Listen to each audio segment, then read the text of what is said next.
You're now sitting at the Wavetable. Welcome everyone to episode 19 of the Wavetable, featuring my guest Insko.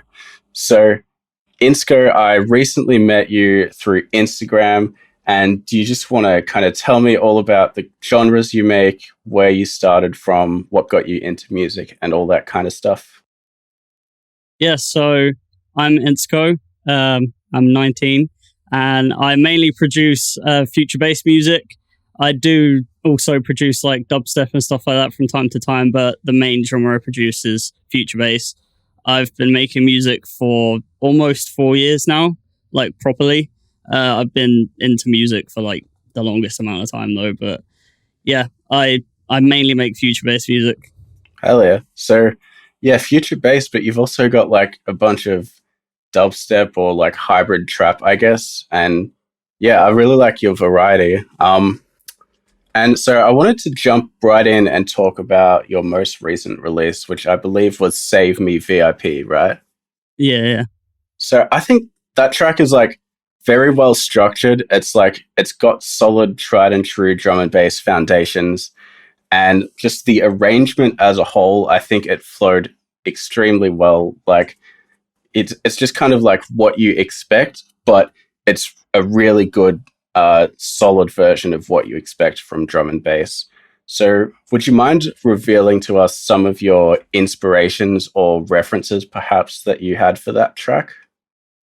Yeah, so like I said, I produce a lot of future-based music, but I listen to like loads of different genres, mainly electronic stuff though. I don't listen to a lot of bands and stuff, but for that song, there's two main artists that I kind of listened to and got inspiration from, and that was Wilkinson, who is a drum and bass producer. You might have heard of him.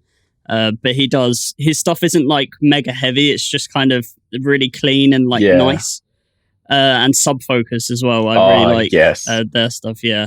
So those were like the two main people who I took inspiration from for that. And also I have a friend who kind of taught me a bit about music when I first started off, or even before I first started making music, and he's like really into drum and bass, so obviously he's shown me stuff over the years as well, and I've kind of took inspiration from that. But yeah, this song really did just come out of the blue. It was like I finished the original version of it, and then I was like, I want to do something different. Maybe I can like make a VIP. I've never made a VIP in my songs before, so why not?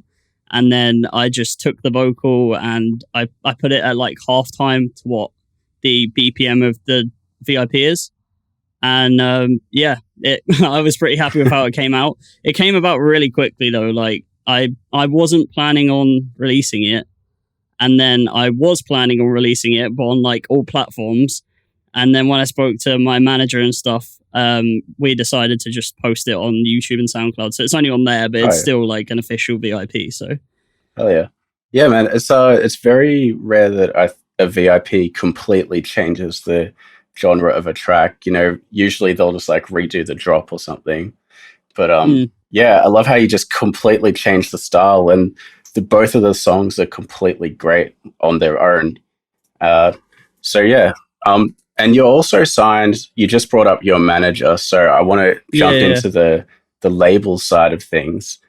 You're signed on RoomSeven Records. So yeah, that is the label. Yeah. So that came about by, well, it's a very long story, but to put it like shortly, I was following people on Instagram, and I know people on Instagram who they obviously make music. I done music feedback live streams on Twitch, and people give me feedback on there, and if I like the music, I'll follow them on Instagram or whatever.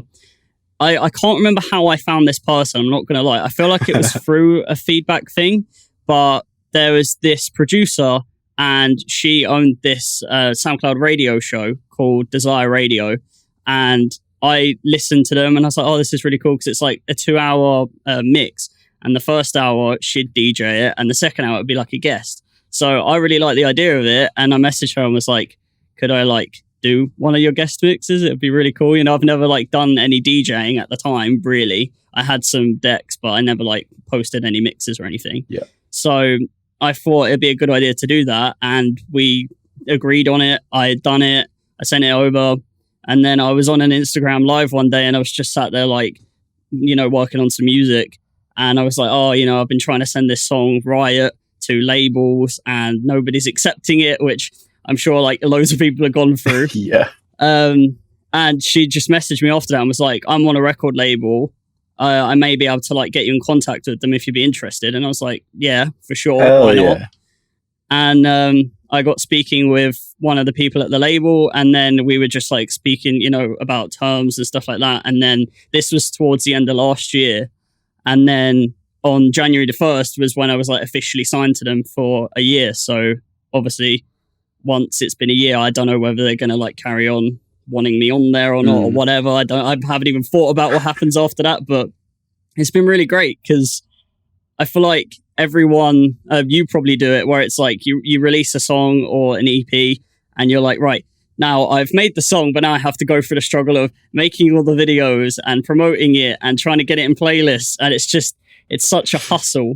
Literally in the middle of that right now. Yeah.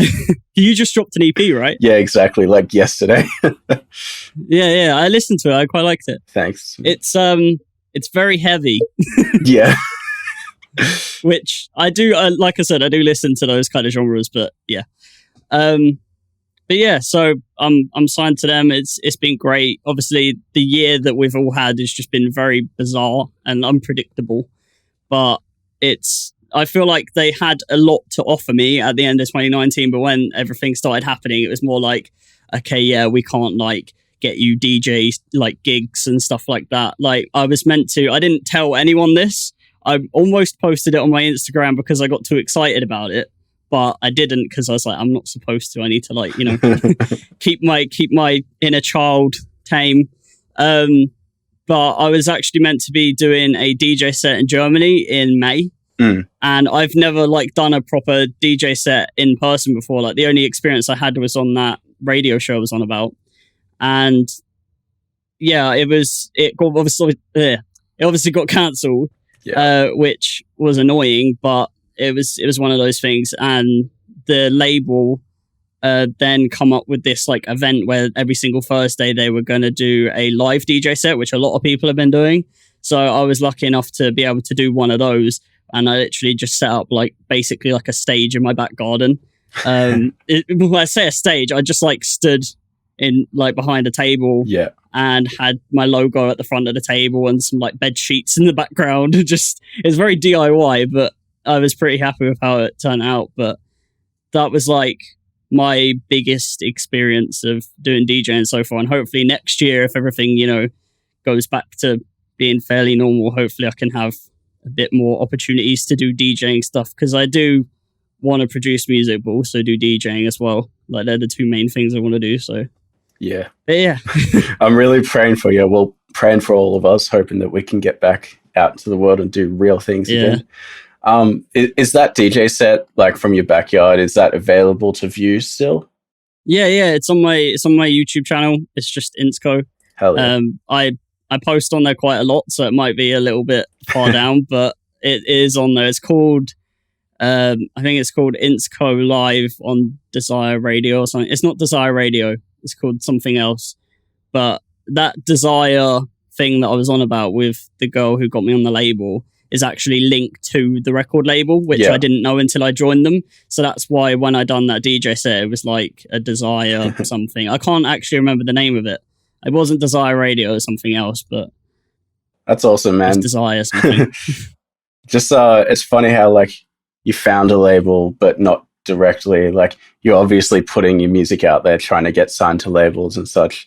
But then you put your foot in for the DJ thing, and then you're doing an Insta Live, and that somehow got you onto a label. Like it just goes to show, guys. It's weird. Don't tunnel vision. Like try to get your foot in as many doors as you can, Yeah, exactly. I mean, I can't remember how I came across this podcast. I think it just came up on my YouTube at some point. But I was watching it and I was like, this is a really cool idea. Like, I like how you're interviewing like producers and trying to like get them to tell their story and putting it out there. And it's a really cool idea. And that's why I got in touch, because I was like, if I could come on here and like tell my story, then it gives a different point of view for people who are trying to like get in the industry, because if they're seeing all of these other producers' point of views on like what's happening, you get like more of a everything point of view instead of just like this one person got signed to a major label, so that's going to be me, like. Yeah. There's really cool. not one track to success, so it's great to do something like this and take bits and pieces from everyone and kind of find your own path. And if this podcast did just happen to randomly come up on your YouTube feed, then thank you, YouTube gods. Yeah, I'm pretty sure it did. That's fucking sick, man. Holy shit. So before the Save Me VIP, which was the drum and bass track that we were talking about, your tracks had much of a chill, as you were saying, future bass kind of mood. Like the original Save Me was a future bass chill kind of thing, and your remix of Miracle by Alex Hills. So I wanted to ask, do you think you'll keep going with the whole future bass main focus thing, or are you going to sprinkle in more drum and bass or other genres here and there, do you think? Yeah, so at the moment, I'm really enjoying doing future bass because I feel like as a genre, you can go many different ways of it, and it's still, I guess, be classed as like future bass. Like, I could make, say, like melodic dubstep, and it still kind of be like future bass if you kind of had them elements in it. Or you could go like the pop way and make like future pop. That's also kind of future bass. So it's very like a middle ground, and you can kind of go any way you want to go. But yeah, I don't know. I really enjoy doing it at the moment, but in the future, I might, drop a random song that's like a different genre of music. I've been thinking a lot about what I want to do next year, and I've really been into like house music, not like generic, I don't even know what to describe it, but not like generic house music, but more like really festival kind of house music. Yeah.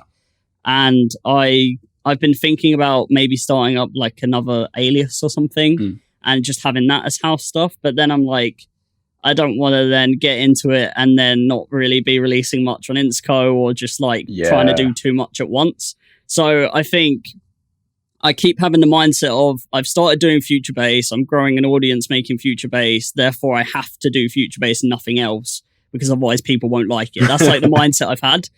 But then again, like with the EP, the whole idea of it was it's called the drawing board because you know how people say, oh, I need to go back to the drawing board, like starting over.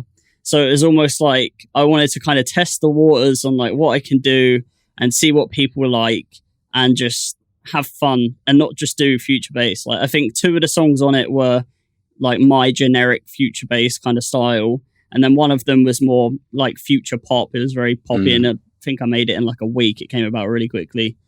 And then I done the one with Jet Streak, which was Over Oceans, which was dubstep and hybrid trap and just everything in one, which literally I've never spent so long on a song. Like we started that in October and it got released in March. And I think on my side, obviously we were sending stuff back and forth. I work in FL Studio and he works in Ableton. So we were just like kind of sending audio files back and forth. But with that song, just on my side alone, I think my project has like 70 hours on it. Oh my God. And I was just like, it spent so long. We spent so long on it, but I was really happy with how it came out. Because when we first started making it, I was like, I didn't really know where to go with it because I've never really done that kind of music before. I've normally just done future bass, but his main style is dubstep and stuff like that. I think he also makes some like beats for rappers and stuff as well, but I think that's his main thing is like dubstep stuff. So it was nice to be able to kind of have somebody guide me through it, tell me what's happening. And the song was very 50-50. I mainly done like the intro and the build, and obviously I gave feedback on like the drop and we were tweaking things, but he mainly done like the dubstep and hybrid trap bit. And then I mainly done the intro and like the bridge bit after like the second drop to the more melodic bit, which I also did. So, but yeah, once we got in the flow of it, it was just really easy, but it just took us months still. It's one of those collabs that it's very easy to tell who did what, but I think sometimes that's like the best collabs, because if you're listening to something and you can't tell who did what, it's like, how different do these people really sound in the first place? You know? Yeah. It's nice to, because I could have just done like a song with another future bass producer and then it just sound like my song or or their song. But it was nice to just do something completely different and really just take both of our styles of music and just put it together and see what happened. It was nice. And I want to circle back to the Alex Hills remix that I briefly mentioned. I wasn't aware of a contest or anything in regards to that tune. So how did you go about hooking up the stems for that? Yeah, so long story short, everything seems to be a long story today. Long story short, Alex was one of my college tutors, which is, it's very random, I know. But I finished college in like March and I've been there for like 3 years, but he wasn't like a proper teacher. I didn't have him for like years. I literally had him for like 4 months or something, like maybe 5 months before I obviously had to finish college. But he was the best teacher that I had at that college, like full stop. Because I went to college trying to learn more stuff about music production. And instead, I just learned more stuff about being a musical engineer. So like setting up microphones on like drum kits and stuff. And although it's useful to have, because I guess it's more of like a realistic job, it wasn't really my kind of thing. So it was nice to have Alex where he taught me stuff about like, reverb and things like that. He'd do lessons on these things that are more music production related. I think his lesson was actually called like remixing and production. And then the other one was music theory. So it was nice to just have, lessons that were focused on stuff that I actually wanted to learn and were actually going to benefit me in what I want to do. So, and he just seemed to know a lot as well. And even when I first went in the class and he was there and I hadn't had him as a teacher before, he was really friendly. He was talking to everyone. I mean, in real life, I'm quite a shy person, so I'm like the complete opposite to him. But he just sat down and was like, hey, like, what's your name? What kind of stuff do you do? I showed him some of my music and he was like really about it and he was giving me feedback on it. And I was just like, this is great. He's not just like one of those teachers who's like, get your work done. He like actually cares about what you do and wants to try and help. So I just realized that I'm making this a longer story, not a short story. But he then like carried on at the college, and then obviously, the whole pandemic happened, and then I had to not go to college anymore. And then I randomly came across a Facebook page that was his, which I didn't even know he like properly done music. I knew that he'd done music for like video games. He's done some stuff that's been on like the Nintendo Switch and stuff, which is really cool. Yeah. But I didn't know that he actually made his own music until I went and found his Facebook page randomly and then saw that he was releasing an EP on Friday. And I was like, oh, shit. Oh, okay. So then I waited until Friday. I listened to it and then I messaged him and I was like, oh, it's Tyler from college. And I just listened to your EP. I really like it. And he was like, oh, thanks. All that. And then I was like, I really like the song Miracle. Would it be okay if I remix it? Like, would you be down for that? And he was like, yeah, of course. And then we just like spoke more and he just sent me all the stems to it. I remixed it. He really liked it. And then we released it. And that was basically it. But we still keep in touch and he's still working at the college, but he's going to be helping me out with a lot of my songs in the future as well, because he's a really talented guy. He doesn't make electronic stuff really, but he does more like kind of indie kind of stuff. But he can like play guitar and piano and he can sing and he does songwriting and he makes stuff for video games. I'm just like, God damn. He has so much knowledge. It's crazy. I don't know how long he's even been doing music, but yeah, I really think that he's going to be benefiting me in the future. He said that he'd do stuff like teach me guitar, which I've always wanted to learn. Oh, yes. So I'm just hoping that me and him can like, get along really well and just try and work on a lot of music together. It'll be a lot of fun. Hell yeah, man. Music teachers are like the most chill people ever. Like, I know, shout out to like Richard Pike from SAE Melbourne.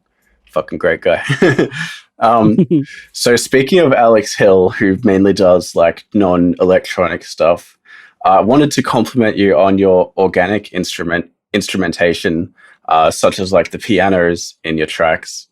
I was wondering if you had any tips for producers who are looking to get like more of a humanized or just less harsh sounding organic instruments.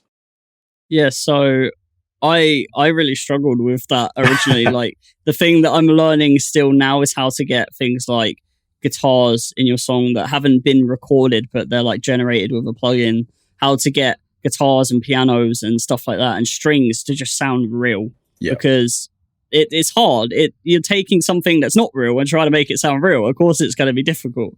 But with the piano, it was probably like the easiest thing. I use the one that I mainly use is this one by Spitfire Audio, I think the company's called, and they have this plugin called Labs, which has like a load of free stuff on it. And I use their one called Soft Piano, and I just use it in every single one of my songs. It's just a really nice piano, and if you like mess around with the velocities and notes and just like slightly change the timing of each note, you can get it to just sound really, real, which is great. There's a song that I'm working on at the moment that is called Say My Name. That's a podcast exclusive. I haven't said that anywhere. But I don't know when it's going to be out yet, but it will be out at some point this year. It'll probably be my last song this year. But there's elements in that I have never even tried to do in another song. Like, I took a guitar plugin, and it's like an acoustic guitar. And normally I have a friend who plays guitar. Yeah. But he's just gone to uni, so he's really busy and can't like record guitar for me at the moment. So I was like, I really want to get guitar in this song, but I don't know how to because I can't play it and I don't know anyone else who plays guitar. So, but I took this plugin that I found. I can't remember what it's called now off the top of my head, but I think it was also free. And I figured out that you can actually like play chords on the guitar, and you can like record them, and you can make it sound really real, and you can do like different rhythms and stuff with it. And I was like, this is amazing. When I like figured it out and watched loads of YouTube tutorials on it, I was like, this is amazing. So the whole song is literally just based around guitar. Even, like the drop of the song has a load of guitar elements in it, and I'm really excited for it. It's a future-based song, but it's got a lot of guitar in it. Hell yeah, man. Was it by any chance like DSK or AGM? Is that like? Oh, I think it was AGM. Yeah, that rings a bell. They've got some good quality it's really nice. Yeah. Especially their acoustic stuff. It's great.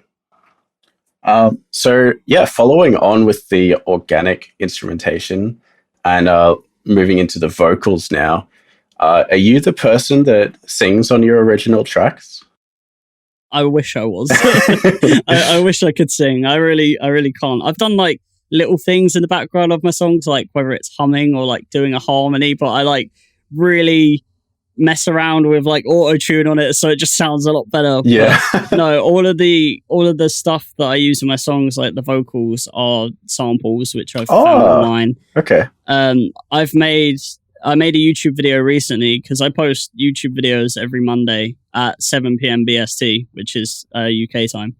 And I make like music related content on there, whether it be like me trying to make a song in an hour or me, showing off vocals that I found or something like that.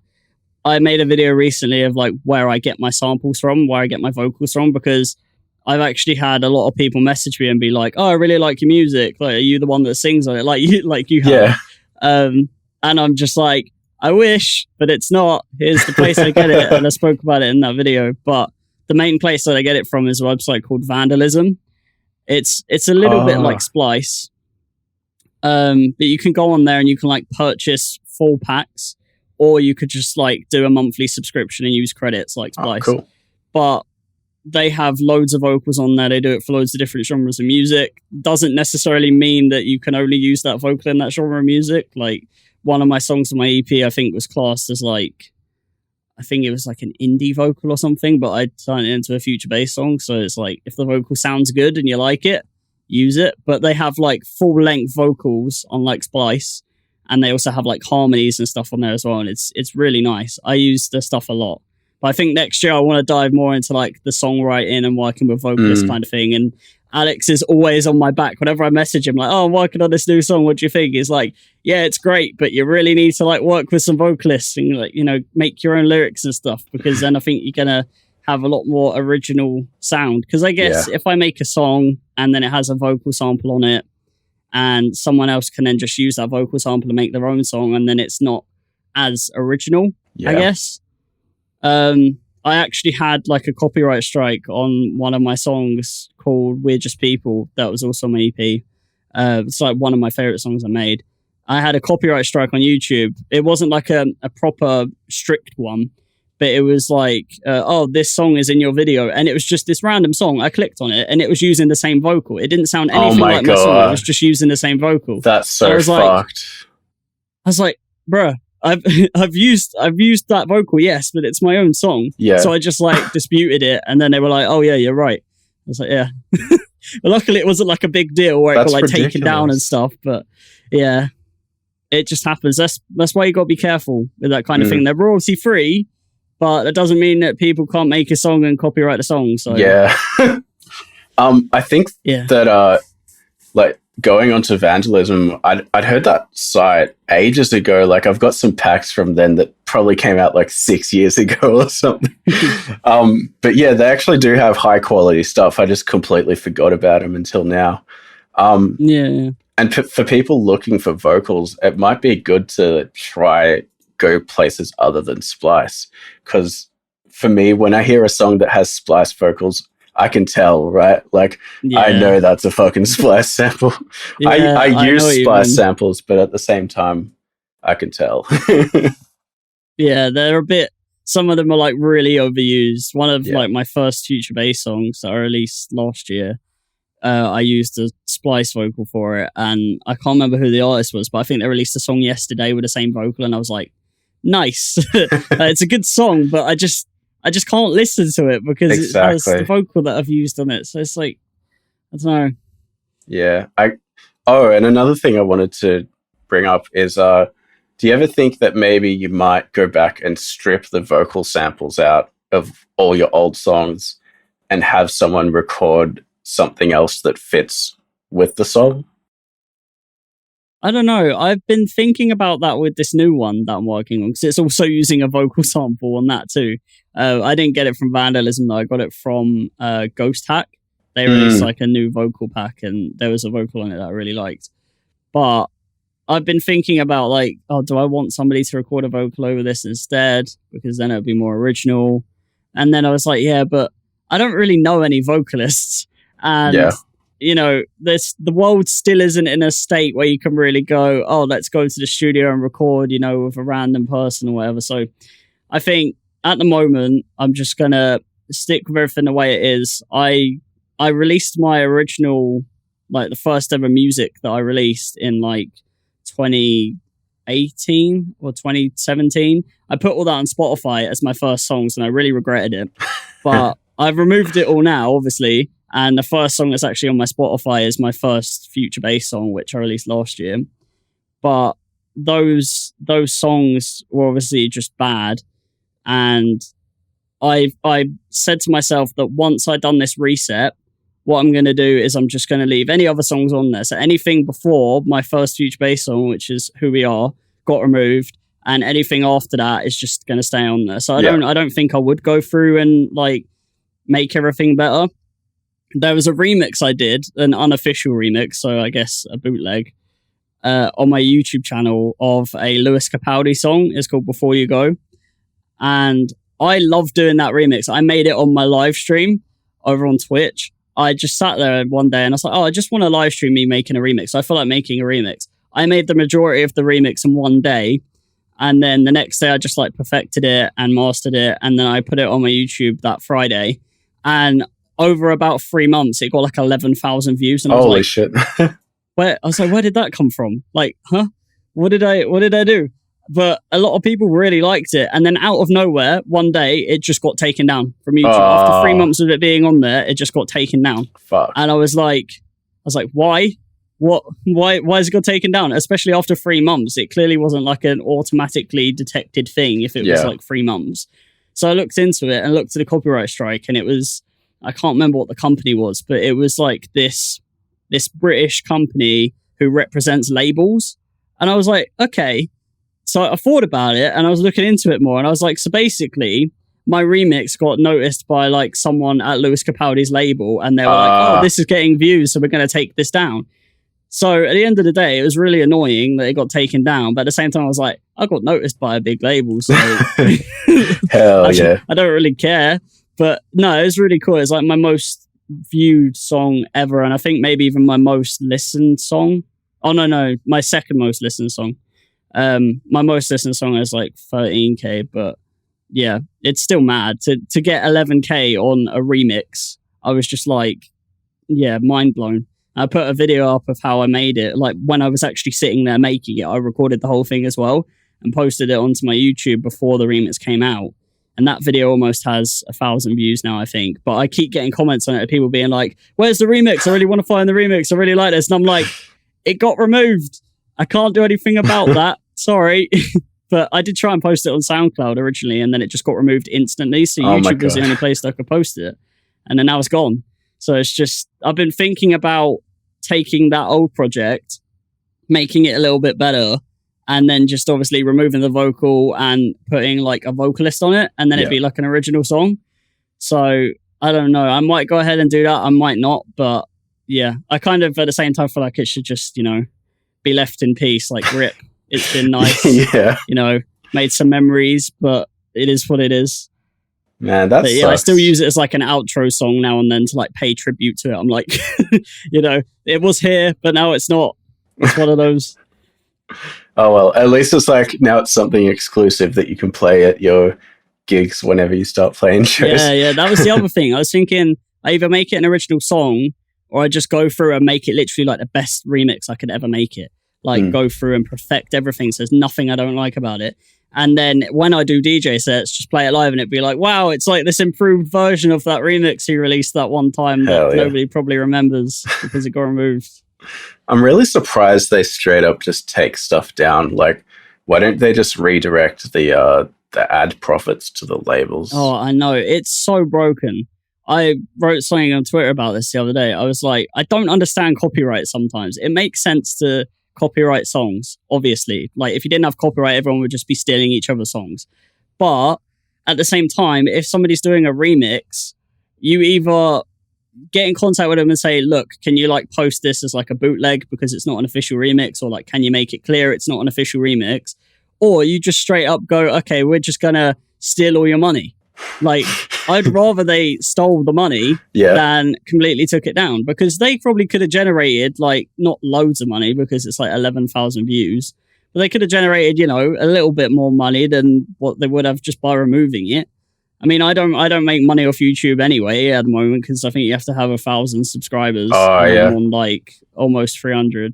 But yeah, it's still like you could have just chucked a load of ads on it. I would have been fine with that. At least people could still listen to it. Yeah. Now it's just like completely gone, and I can't even click on the video. It just says removed. It just says the views. So, and I actually have a proper strike on my YouTube channel, like a serious one where it's like if you get 3 strikes, your channel gets removed because of it. And I'm like, what? Because I remixed a song? Like, I don't know. It's weird.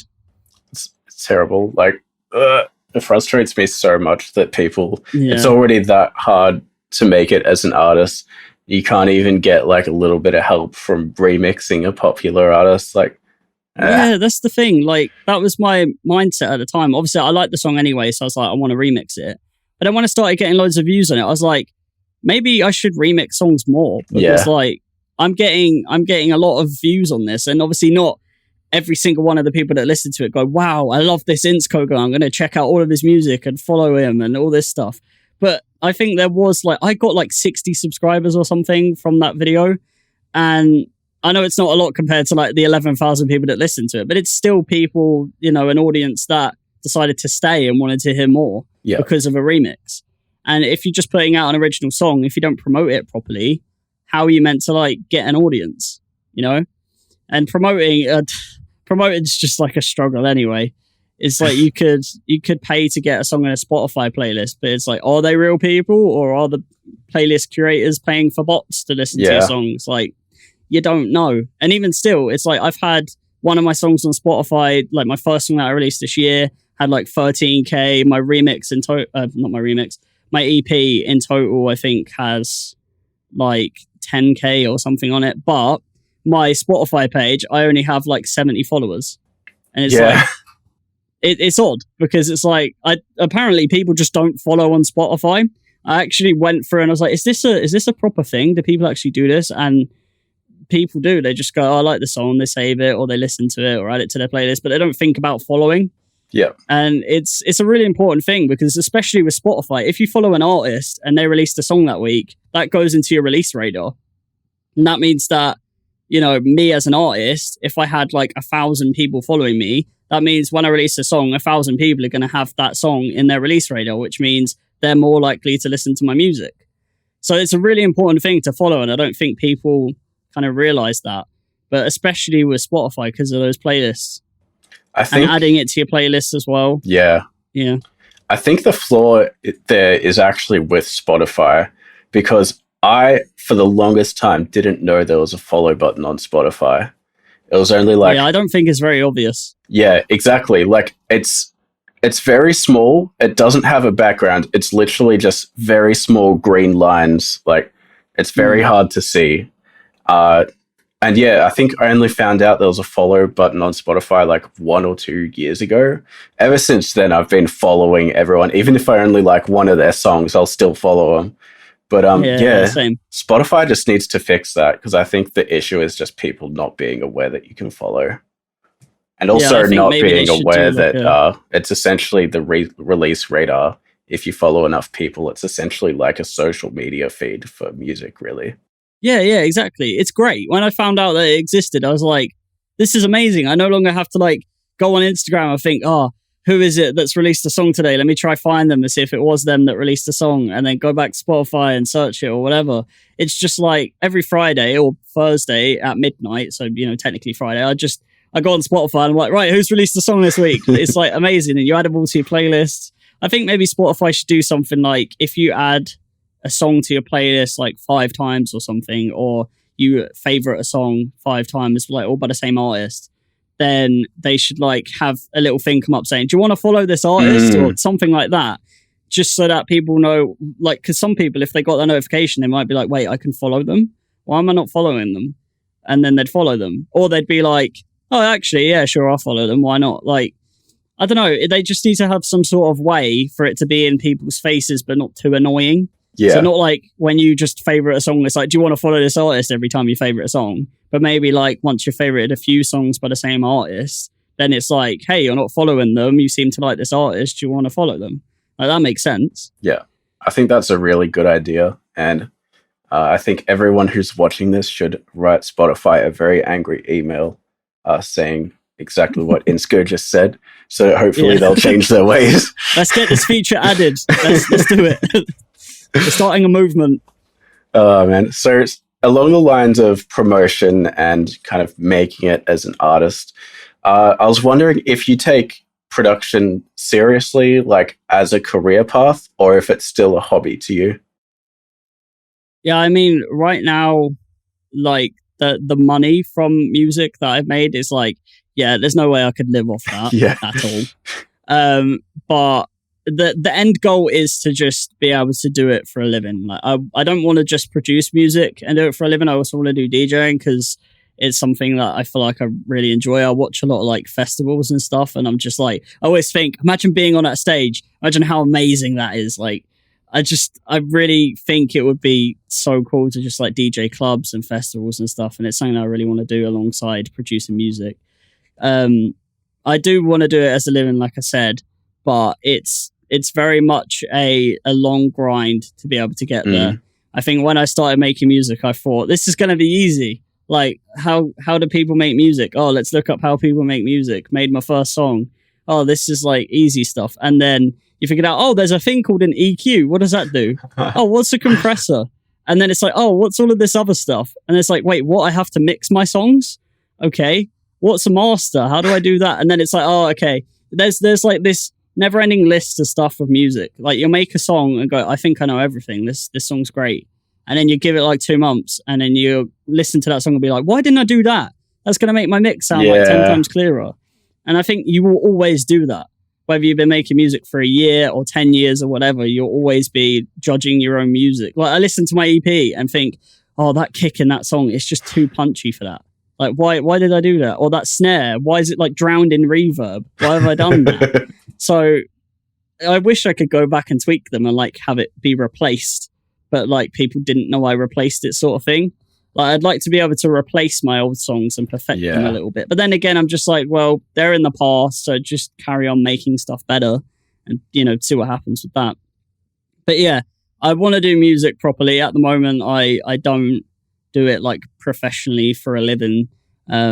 I don't even have a job at the moment. I got made redundant like a little while ago. I mean, it wasn't like a proper job anyway because I was at college. So I was only working 1 day a week. Oh, okay. But they were like, we don't have loads of money, so we need to get rid of some people. Yeah. They're like, let's get rid of the kid that like, you know, does the photocopying and stuff, which, you know, was a lot of fun. So I'm really going to miss that job, definitely. But now I'm just like actually trying to look for a proper job while I can do this music stuff alongside it. And I'm trying to go for like a part-time job, one that's like preferably I can do it like night or something. Like I was thinking of maybe like stacking shelves in a shop, but it's like 4 days a week and you do it from like 1 a.m. until 6 a.m. and then I can come home, sleep and work on music. Hell yeah. Yeah. I don't know. I just feel like I'm a lot more productive at night and it makes more sense for me to get a job at night because I feel like I could just get on with it and then you have less people. And like I said, I'm a pretty awkward person in person. That's a weird saying. But I am pretty awkward. I'm like, if you took me into a classroom and they were like, right, do a presentation, I'd be like, okay, sure. I had to do one at college and everyone was doing it. And I just spoke to the teacher and recorded it at home and sent it to him as an assignment so I didn't have to do it. Yeah. I've always been extremely awkward, which is why when I tell people like I want to be a DJ and I want to like, you know, put my music out there and be in front of a crowd and stuff, it's like, yeah, but you don't like speaking to people. You're really awkward. Why do you want to do that? How are you going to deal with that? I'm like, I don't know. Like music makes me feel better. Like through school, I had like really bad anxiety. I got bullied and stuff like that. And I'd always listen to music and feel better. And I think that's why I want to be a DJ and release music is because if I can release a song and that song can be there for people and help, like, you know, make people happy like music did for me, then that's amazing. That's like my end goal. That's what I want more than anything. You know, I've never, ever made music and gone, I can't wait to release this song. I really want to make money from this. Yeah. I've never had that mindset. And I don't think anyone should have that mindset. Yeah. Because if you're doing music for the money, then you're going to be pretty disappointed because you really don't make a lot of it, especially like in your first years when you're like trying to learn how to promote.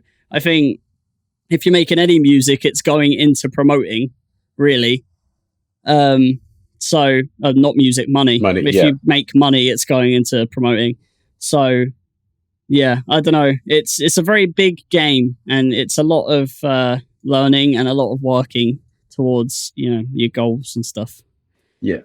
I'm recently learning the whole promotion side of things and like dropping $100 to promote my EP over the month. It seems like a lot for me currently, but really in the grand scheme of things, that's not a lot of money. Like think about all the fucking money that they put into, I don't know, any pop singer. It's insane. Yeah, it's like it's so hard to stand out above all those people. So yeah, unfortunately it is really just a matter of putting in those hours and just being the man with 1,000 hats. Like, yeah, it's really about just like, I think me obviously being on a label, I think it's important that I put this out there. Being on a label isn't like, well, you're on a label, you're going to be famous, you're going to like get loads of streams on your song, you're going to, you know, everyone has the goal of like, I want to get on a label so that I can make my music big and really put my music out there. And I'm not going to lie, my Spotify like statistics this year compared to last year where I went on the label, they're, you know, a lot higher.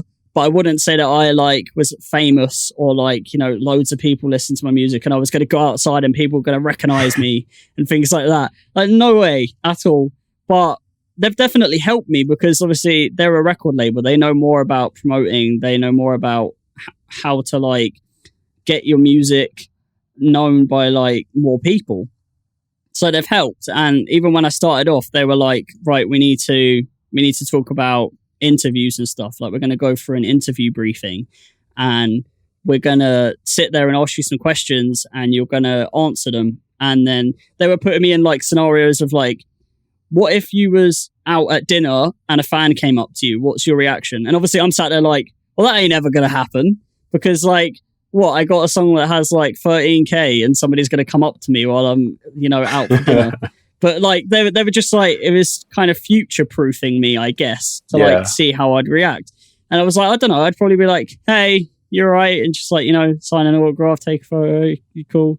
And then they're like, okay, and what if that's 1,000 people? And I'm like, I don't know.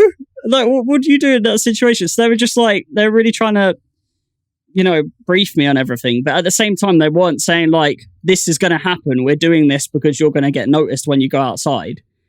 Like, no. But yeah, I think being on a record label is great.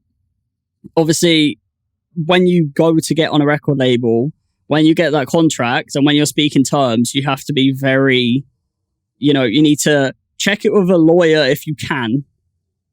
It's something I didn't do. I spoke to Alex about my contract and stuff though, because he's really good with everything, like I said. So he's been in the industry a while and he knows quite a lot of stuff. So I asked him like, oh, is this, worded okay? Because if things are worded funny, it comes across as a bit like, oh, that's a bit sketchy. Like they could like pull some strings with that or whatever. Yeah. But you just have to you have to read it, make sure you're happy with it, and then sign it and just know what you're in for. Because once you're signed to a year contract or a 2-year contract or whatever, it's like you're in that and you've agreed to those rules. And if you break those rules, you're going to be fined a lot of money. So you have to be careful. So I think the thing that I kind of, not that I wish I did, because this label's great and I really do like this label, but I feel like before I dove head first into this world of like record labels and it'd be like, wow, I'm signed to a label for a year all of a sudden, I wish I kind of did like okay, let's see what other record labels are about. Let's sign some like single contracts if they want my song, just so they can have the single and see what happens with it, and just kind of learn a bit more about, okay, how are they promoting my songs? What playlist has my song got into? Just learn more, Yeah. So I don't know whether my label wants to have me on for another year. I don't know whether I want to be on for another year. I mean, I've been debating the thing of like, maybe now should be the time where I'm thinking, okay, what can I get my songs onto? What label can I get my songs onto? And can I release singles with them to see, like, to learn how they promote and to see what kind of audience they have.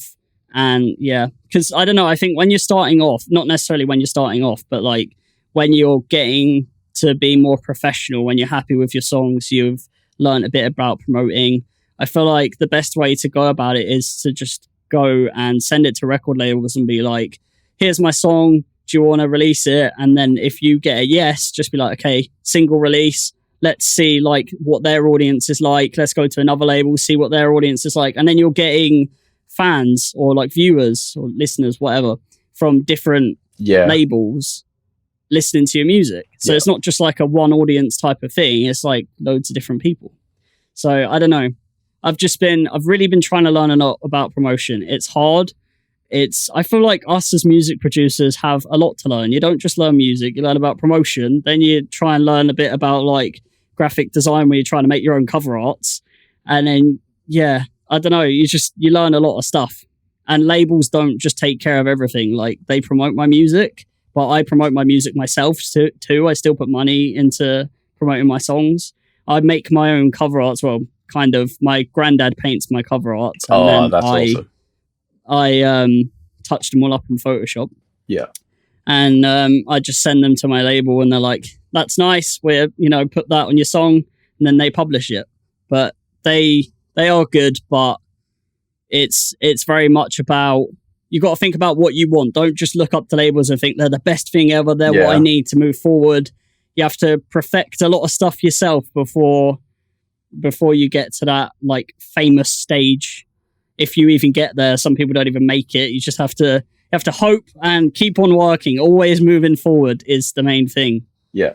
And I see a lot of people just like giving out their songs to random labels. And it does make sense. Like getting your stuff out onto as many labels as possible is a good idea because you get many different audiences listening to your music. But don't just give it out to anyone, because there's unless it's actually like a big label, a lot of the smaller labels will not allow you to put your song on your own SoundCloud. Like, they'll put it up on their SoundCloud and then you can repost it, but that's it. So if you're giving your track to a label that's only got like 100 followers and then you can't even upload that song on your own SoundCloud, what are you really going to gain from that? Right? Yeah. So I think Also, this whole idea of a label, it's not really such a grand thing anymore. You can do so much more just promoting stuff on your own, unless you get with a label that's really been in the game for a while and knows how to do their shit. Yeah, definitely. I mean, you don't even need a record label to be able to get your songs out there, like, at all. Like that Lewis Capaldi remix I did, I know it's a remix and I know the streams came along because he is who he is. It's like a popular artist, but that's like 13k streams by myself with no label. I didn't even promote that really. I put it on my Instagram. I think maybe I put like £10 into Instagram adverts, so like not even a lot, and it got 13k just through like hashtags and stuff like that. So God damn, you don't need a label to be big, really. And especially, like, you have to be really careful with smaller labels, because when I said about how I joined RoomSeven Records, I was trying to release my song Riot, which was on my EP, and I probably sent it to like 20 different record labels, maybe even 30 different record labels, just through like emails and websites and stuff. And 3 of them actually wanted it, but when I looked into what the label was, they just seemed like they'd accept anything. Right. You know, they'd throw it onto like their YouTube, it would get like 5 views or something like that. It's like, okay, but how am I going to benefit from that? Yeah, like, that's not benefiting me. That's just me saying I'm on a record label. That's the only reason I'd be doing it. Yeah. So what's the point? You need to find purpose in a record label before signing a deal. And that's why I signed a deal with RoomSeven, because everything that they were offering me, I was just like, this is amazing. Like, they're going to get me gigs. They're going to promote my music. They seem great. So that's why I signed it. And I've been with them almost a year, and I'm really thankful for everything that they've done. But like I said, I've also done a lot of stuff myself. So, have you been sending out any demos to other labels? I don't know if you're allowed to say that or not. Yeah, so I haven't at the moment, because obviously I can't say everything about contracts and stuff, because it's a fine line of like, I don't know what I can and can't say. Yeah. But there is a thing in my contract where I'm signed exclusively to them for a year, and a year would be January the 1st this year to January the 1st next year. So because like I said, I don't know my plan for next year yet. I don't know whether they want me to be with them still. I don't know whether I want to be with them still. I don't know what. But if I do want to go down the way of like sending it to loads of different labels as singles, like I said, then I'll probably start doing it on January the 1st or around then. And just, if I did want to do that, I'd be making a lot of music right now to just say, like, have 5 songs that are ready to be released and just send those to labels, see who wants to sign that song. If somebody does want to sign it, there you go, there's a single, release that, wait a month, do it again, send it about. Just doing it like that. Hell yeah. But no, I haven't done anything yet, no. Because I was just thinking, at least this is what I would do if the contract allowed it. I would just like send my songs out to labels now in advance, and then be like, hey, on this date, my contract with this label ends. If you want to take this song, I'd be happy to release it after that date. And then that way, like, you might be able to get on a bigger label, or a label that's better suited to you or something. But then also you might just be completely happy with the label you're currently on. So it's just an idea. Yeah, I mean, I have thought about it. It's just like, I've kind of been thinking like, yeah, it's a good idea to kind of give them the thing of like, also you get to mention the fact that you're on a label. So they're like, oh, 'cause I guess in the industry, being on a label is like, wow, wait, what? You're signed to a label? How did you get signed to a label? Like, what? Even if it is like a small label or whatever. But I think I could go ahead and do that, and then they'd be like, okay, we want to release it, or I just don't get a reply, whatever. But I think at the same time, if I was a label or somebody at a label and somebody sent me a demo and they were like, hey, this is my new song, I'm signed to a label, but we can release it this time or whatever. I think instantly it would just be a bit like, oh, but we're trying to look for people now. Like, we want to drop a song, you know, in 3 weeks' time. We're looking for people, like new people now, while say like their label's getting more noticed or something. They're like, we want it now. We want to be putting loads of music out now or something like that. So I don't know. It is a good idea. But at the same time, it is that thing of like, you're not only saying, do you want to sign my song, but you're also saying, can you wait to sign my song? And it's a bit like, I don't know. I'm pretty sure labels... I guess it's the same with like going for a job interview. Like if you said, hey, yeah, you know, you've accepted me, but I'm still at another job at the moment and I can't actually be on this job until, you know, 3 months time. They might be a bit like, oh, well, we're looking for someone now. So, yeah, you know. I feel like a lot of labels plan stuff in advance. Like I'm following quite a few labels, and even the really, really small ones, their demos are completely closed until next year at this point. Okay. Except for one of them, they've just reopened. But yeah, I feel like labels, they seem to have like always a 3-month or so release plan, at least from what I've gathered. So yeah, I don't know. The label that I'm on is like, it's fairly small. They have quite a team behind them, but the amount of artists assigned to it is probably like, it's probably under 10, the amount of people that's actually signed to it. So they don't have like a thing of like, oh, we're like fully, you can't release a song until this date because we have all these other artists releasing songs on this day or whatever. So I think like there's stuff I can't speak about that's like in the works, which is kind of like pushing back. I've spoke about release dates for this new song that I'm working on, and we've like had to push it back a bit because of other stuff and, you know, stuff that's not really related to me, but other artists. And yeah, so it's all like, it's kind of busy-ish, but not really. It's like, it's a bit of freedom to like, if I want to release a song, we normally discuss about releasing a song at least a month before releasing it. It isn't just a let's drop it next week kind of thing. Yeah. And I like to leave it at least 3 or 4 weeks between each song. I mean, this year I haven't released as much as I did last year because last year I was trying to release a song every month, other than towards the end of the year I was trying to work on my EP.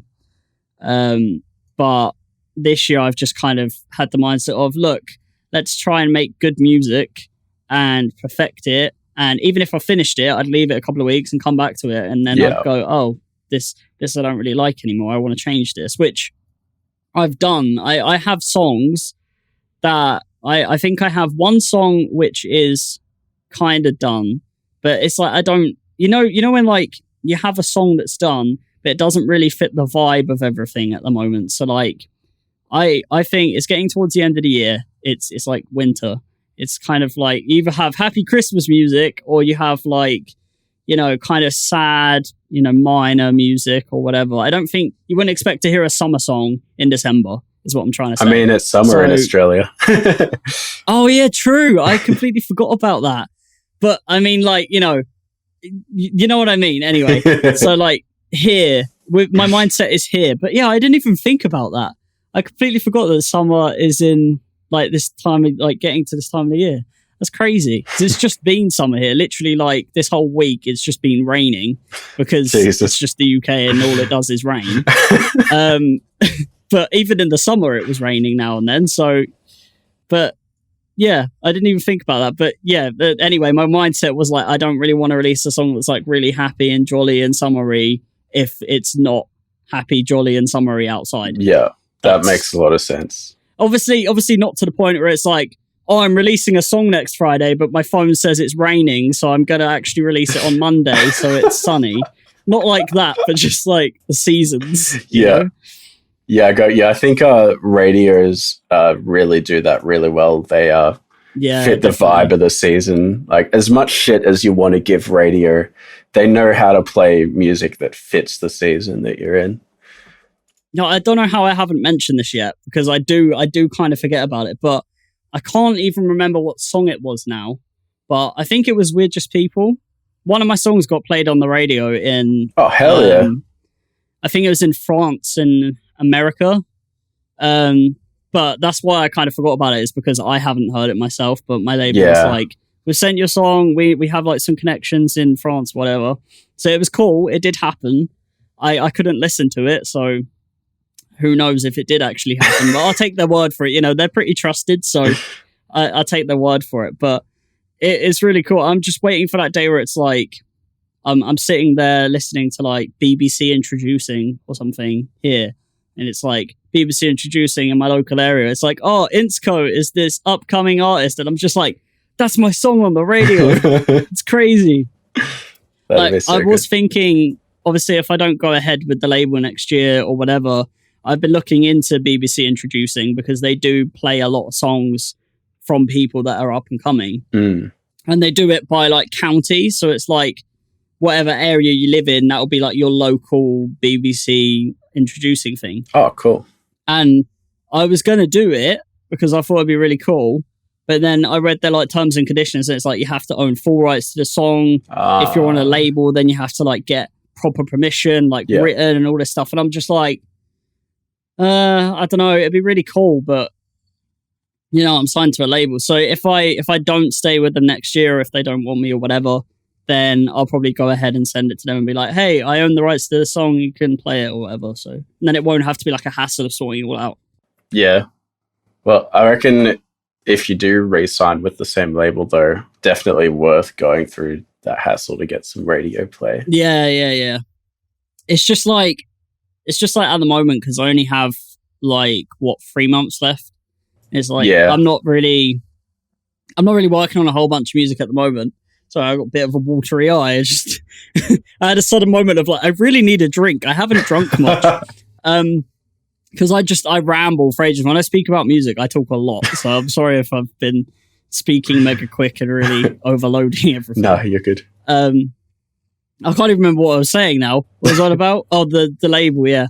So it's like I haven't really been working on a lot of music at the moment.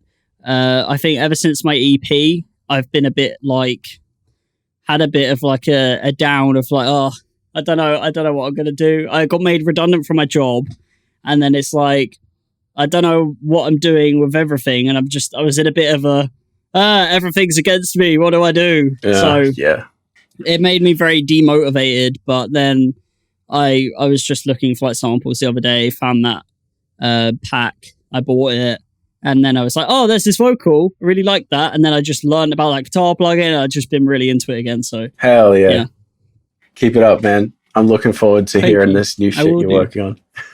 Thank you. So if you had to pick one thing that you need to improve on most right now, what do you think it is? I don't know. Because we could go back to like not knowing what an EQ is when you first started out, drowning your snare in reverb. Is there anything that stands out? So I think like recently I've been, you know, listening to my old songs or whatever and figuring out what I don't like about them and then trying to get better at that. So like, whether it's like, oh, my kick's too, like I make my kick too punchy all the time. I need to not do that and then fix it. But I don't know. I think out of everything I do, the least thing I do, which is probably surprising, is probably sound design. I know, obviously, I know Serum well. I use Serum a lot. But I don't think if somebody was like, oh, try and recreate this sound like from a song, I wouldn't be able to do that probably. You know, I want to learn more about that. And I'd like to be able to listen to a song and just try and like go, oh, I really like that lead that they have in that song. I want to remake that. Try and remake it, then put my own twist on it and make it my own and do something like that. Because at the moment, what I've been doing with most of my songs is, you know, downloading presets for Serum on like Splice or these packs. Like Styx is a really great company for, well, just, I guess like future bass, but just everything in general, really. I bought loads of their packs. I actually recently won a giveaway that they did as well for like an audio interface. That's a bit mad. Hell yeah. But yeah. But I use a lot of their presets in my songs, but are like load them up in Serum and go, okay, well, I want this to sound like this, so I'll tweak it a little bit, or like, oh, what happens if I do this? So at the moment, I'm doing a lot more tweaking than I am just like making from scratch. So I think if there's anything that I wish I could learn more of is like sound design. Just try and actually do stuff from scratch, like get an idea for a sound and make that sound. But I don't know, I've heard like people say, oh, using presets is cheating. And I'm like, but is it though? It's like, it's a very, I feel like with it, you're either on the side of like, no, it's not, or yes, it is. Yeah. But I think it is and it isn't. It's like you're using someone else's sound, so therefore it's not unique to you, right? But at the same time, that person's made that sound. So, like, you know, you have, if you're tweaking it, it's kind of like you're making it unique to you. Yeah. You know what I mean? So, yeah, exactly. And I do it enough to have it unique to me. I think if you was doing it on more important things like, you know, leads and stuff like that, like chords, you know, like future bass chords, I don't know, you don't really have to tweak that loads. You don't have to, I don't think I've ever listened to a song and gone, the sound of those chords is definitely Elenium or whatever, or you know, I don't think I've ever done that. It's more about like the lead sound or the way that they do vocal chops and things like that. And as long as you're making those things unique to yourself, or like little percussive elements that like you use in all of your songs, things like that, then it's fine, because, you know, you have to have some sort of originality in your songs somehow. Like at the moment, I think a lot of people in my songs, they really like my vocal chops. I don't know why. They're like, how would you make your vocal chops? I'm like, honestly, I don't know. I just cut up the vocal until it sounds good. That's what I do. And then I just go through and I throw some distortion on it and do it this way. And only recently have I started saving like my mixer channels, so that every single time I go to make vocal chops, I just load a mixer channel from a vocal chop like chain that I've made before.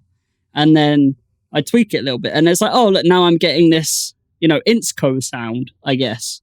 So, yeah, it's been a lot of fun, like learning stuff. Still, I have so much more to learn still. It's really good making your own racks just to make your workflow quicker and signature sound and stuff. But yeah, with vocal chops, all those people commenting on your videos or your songs asking how you did them, I think that kind of comes from a place of almost being lazy. Like when I first started out and I wanted to do vocal chops, I was like, all right, how do I get a plugin where I can just press MIDI notes and it'll do vocal chops for me? But it's like, no, you got to go in there, you know, find the syllables that sound good, manually chop them out, and then arrange them, repitch them, warp them, etc. Like it really is meticulous work. You can't, there's no like random vocal chop instrument to somehow just sound good. Yeah. It's a lot of work. That's why it's like, I guess it's like in future bass, I guess it's one of the hardest things to perfect, really, because you could easily go ahead and go, okay, I made these chords sound like this. I've added extra notes so that it sounds more full, whatever. But with vocal chops, it's like you're taking something that's already there and just completely making it like different and making like a melody out of, you are just making a melody out of a vocal. That's what you're doing. Yeah. But it's like you're working with that sound. So like on this new song I was on about, which is called Say My Name, I've taken the vocal, I've chopped it all up. In fact, I've okay, I can't say too much about it. I've taken the vocal, I've chopped it up, and then I've like layered it so that it's an octave lower because it's pitched up. So it's like all chipmunk sounding, and then it's an octave lower, so it's like the normal vocal. And then under that, because the track has a lot of guitar in it, I've like layered it with an electric guitar and just like really distorted it. And it just sounds really full. Yeah. And yeah, I don't know. Vocal chops are so much fun, but sometimes you could spend hours upon hours tweaking it. Like there was a couple of months ago, I was working on this song, which I said I have, but I don't want to release yet because of the vibe. And I made it when my room was getting decorated and I had to sleep downstairs in my living room. And I had literally just a monitor on my PC on like the living room table. And I was like, I was sat there making the song. And I honestly spent about, I don't know, like a couple of days just sat there going, oh no, I'd listen to it through. I'd be like, okay, intro's nice, verse nice, all this is nice. Second that drop here, I was like, those vocal chops are not it. Yeah. Like the way that they're processed, that's not it. And I spent so long literally just tweaking it slightly, like, okay, maybe there's too much reverb in that bit. I don't know. Like, oh, it took me forever. But I think even now I'm not 100% with it. It's like, it's almost there, but I'm not quite there yet.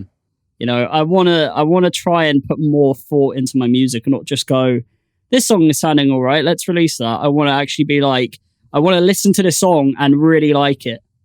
I mean, I like to have the mindset of I want to listen to it and not hate anything about it. But like I said earlier, you're always going to hate something about your songs. Like a month later, you're going to go, oh, why didn't I do that? So yeah, it's one of those things. As long as it's sounding good at the moment and you're happy with it at the moment, just release it and forget about it. And then it's fine. Don't judge yourself too much. Yeah, exactly. And I really enjoyed hearing about your process, man, and everything that surrounds Insko. So thank you so much for joining me, dude. We're just about to wrap it up. Thank you for having me on. Is there anything else you'd like to talk about or shout out before we finish it off? Not really. I've obviously released music under the name Insko, so if you want to check it out on Spotify, it's your kind of thing. I appreciate it. Also follow, because like we said earlier, following is important. so follow, because then you get it more. Also, if like it's music related, so if you wanted to subscribe to my YouTube channel, I post music related content there, and obviously I'm guessing most people that listen to this are probably music producers, because we talk a lot about music. So if there's anything that you know might not know that I know and I make a video about it, go check it out. There's like a playlist on my YouTube channel called like Music Help or something, and it has all the videos that I made about like teaching stuff that I know.